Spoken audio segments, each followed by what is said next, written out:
Jornal da Oeste segue acompanhando a movimentação militar dos Estados Unidos na Venezuela. Os navios ainda não chegaram, mas o avião P-8 já sobrevoa a região. Assunto para o correspondente internacional Ivan Kleber. Algum posicionamento do governo brasileiro? O que dizem China e Rússia é o que o Ivan vai responder aqui para a gente. Boa tarde, Ivan Kleber. Seja muito bem-vindo ao Jornal da Oeste.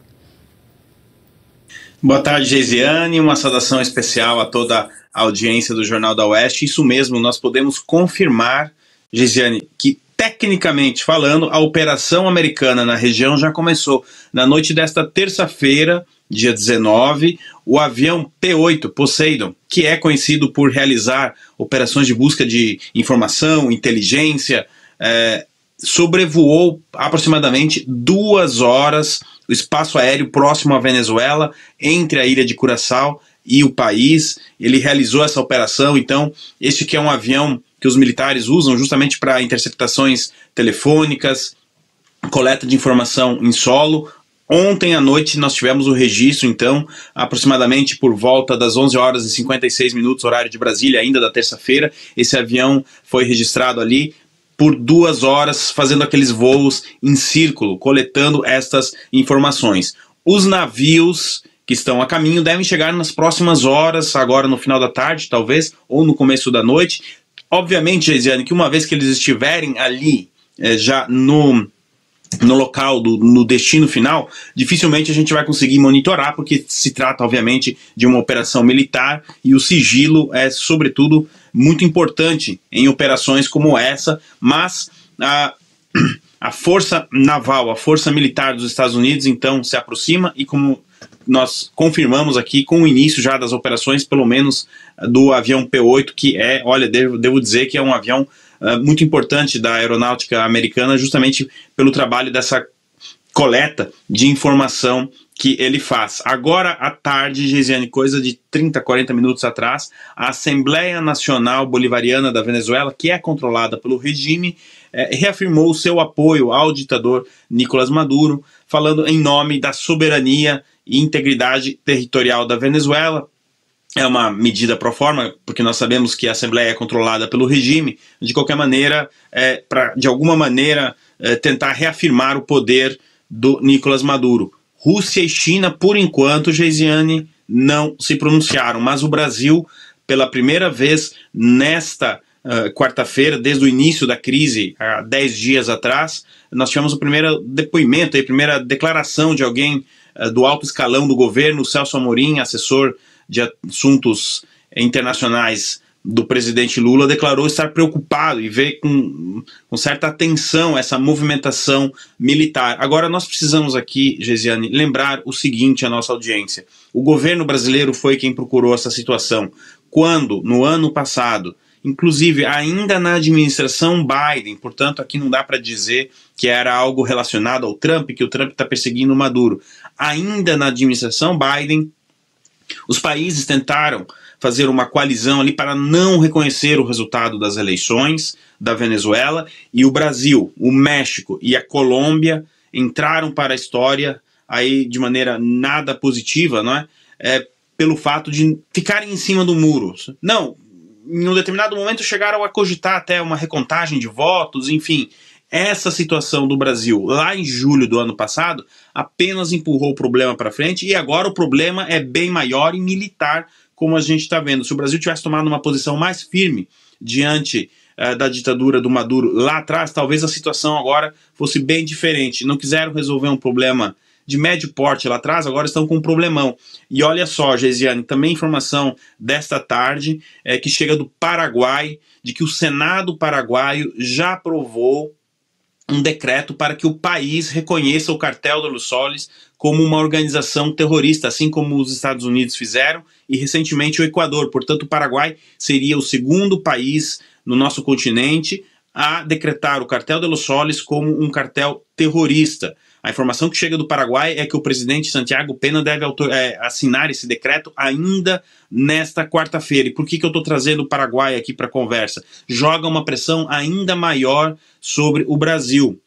Até quando, até onde o Brasil vai manter essa posição de fingir que as coisas não estão acontecendo, de que a Venezuela vive um regime normal. Isso nós sabemos que não é a realidade. E agora, com o Paraguai, lembrando, um membro do Mercosul, isolando o Brasil nessa situação, além de isolar, colocando uma pressão enorme para que o Brasil, cedo ou tarde, se pronuncie sobre essa questão do cartel de Los Soles ter sido nomeado como um cartel terrorista. Vale lembrar que o comandante-chefe das Forças Armadas dos Estados Unidos, o Southcom, que é responsável justamente por esta operação que está acontecendo agora ali no Mar do Caribe, ele, nesta quarta-feira, está em Buenos Aires, capital da Argentina, pertinho aí de você, Gesiane, comparado comigo aqui, né? E ele declarou o seguinte, que está muito preocupado com a presença chinesa na América do Sul e que a China tenta exportar o seu modelo para a América do Sul. E aí ele também citou a questão dos órgãos terroristas, já decretados terroristas, que atuam na América do Sul. Realmente a movimentação é grande e nós estamos acompanhando, trazendo todas as atualizações aqui para a nossa audiência, Gesiane. Vamos colocar aqui no nosso bate-bola, Ivan Kleber, os nossos comentaristas, começando pelo Serrão. Serrão, estamos com o nosso queridíssimo Ivan Kleber. Sua pergunta. Eu quero ir exatamente em cima dessas palavras do almirante Halsey, que ele foi na veia. Ele disse que a China utiliza corredores como gargalos estratégicos que poderiam ser utilizados pelo próprio Partido Comunista Chinês para projetar poder, interromper o comércio internacional e até desafiar a soberania das nações. E também chamou a atenção que esses esquemas de navegação poderiam também beneficiar o tráfico, o narconegócio na região. Ele também reafirmou, Ivan Kleber, que tem uma sólida aliança firmada com a atual gestão da Argentina, dando a entender que com o resto, né? O Paraguai também vai nessa, tá tudo certo, mas o resto não está indo bem não, né? Como é que o Brasil pode estar vendo isso? E a história do tal avião americano, né? Que chegou a Porto Alegre, depois parou em Guarulhos e que botou mais medo do que a Magnitsky em Banqueiro, né? Olá, Serrão. É sempre uma alegria compartilhar a tela da UESC aqui com você. Gostei dessa da Magnitsky e do Banqueiro. Mas olha só, são palavras contundentes do general Hashley e como você bem lembrou, né, ele fez um raio-x da situação e eu quero aqui ressaltar para a nossa audiência que, olha só, nós não estamos falando de um diplomata, nós estamos falando de um general 4 estrelas fazendo essas declarações em Buenos Aires. E quando a gente pega as declarações e coloca no campo das ações, Serrão, a gente já tem avião da Força Aérea Americana sobrevoando ali, coletando dados de informação sobre a Venezuela. E esse tipo de notícia a gente estava acostumado a ver na guerra da Rússia e da Ucrânia, na guerra de Israel e Irã.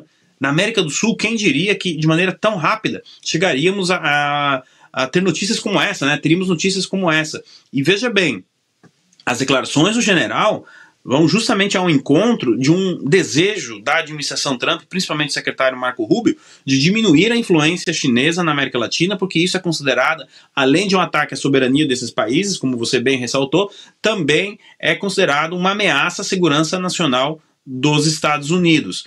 Paraguai e Argentina já escolheram o seu lado dentro do Mercosul. A tendência é o Uruguai, conhecido como ser a Suíça, né, da América do Sul, ficar em posição neutra. Agora, será que o Brasil não tem esse direito que tem o Uruguai de ficar em silêncio sobre isso tudo? Porque, afinal de contas, é o país mais importante da América do Sul, é o líder natural e precisa se pronunciar. Agora, vai ficar até quando afagando aí a ditadura do Nicolás Maduro? A situação está complicada. A Bolívia caiu no último domingo. O Foro de São Paulo sofreu essa derrota.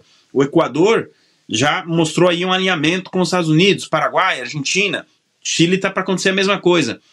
Então, o establishment brasileiro não tem tem condições de manter isso. Sobre o avião, Serrão, da CIA, é muito difícil a gente conseguir informações do que esse avião estava levando, quem estava a bordo e tudo mais. Mas eu quero aqui trazer uma reflexão para a nossa audiência da hipocrisia que a gente viu em vários meios de comunicação aí no Brasil, porque não noticiaram o avião russo que passou por Brasília e depois foi para Bolívia Colômbia e Venezuela, é como se esse avião não existisse. Agora, quando esse avião americano, então, posa com autorização do Ministério da Defesa, são as informações que a gente tem lá em Porto Alegre, aí parece que é a breaking news, parem as máquinas, porque é a notícia mais importante do momento. Um avião da CIA pousou no Brasil. E o avião sancionado pelos Estados Unidos, o avião russo sancionado, que pousou em Brasília e ficou alguns dias. Silêncio total. Esse episódio do avião da CIA, a gente não sabe como vai terminar, porque ele ainda está em Guarulhos, segundo as últimas informações. Mas escancara justamente essa hipocrisia. Nós aqui da mídia independente, a revista Oeste, nós demos a notícia do avião russo, como agora estamos repercutindo a questão do avião americano. Mas aparentemente parte da mídia opta por escolher qual notícia publicar, não é mesmo, Geisiane? Você gostou desse conteúdo? Então compartilhe, dê o seu like, não se esqueça, viu? Aqui no canal da Revista Oeste tem muito mais.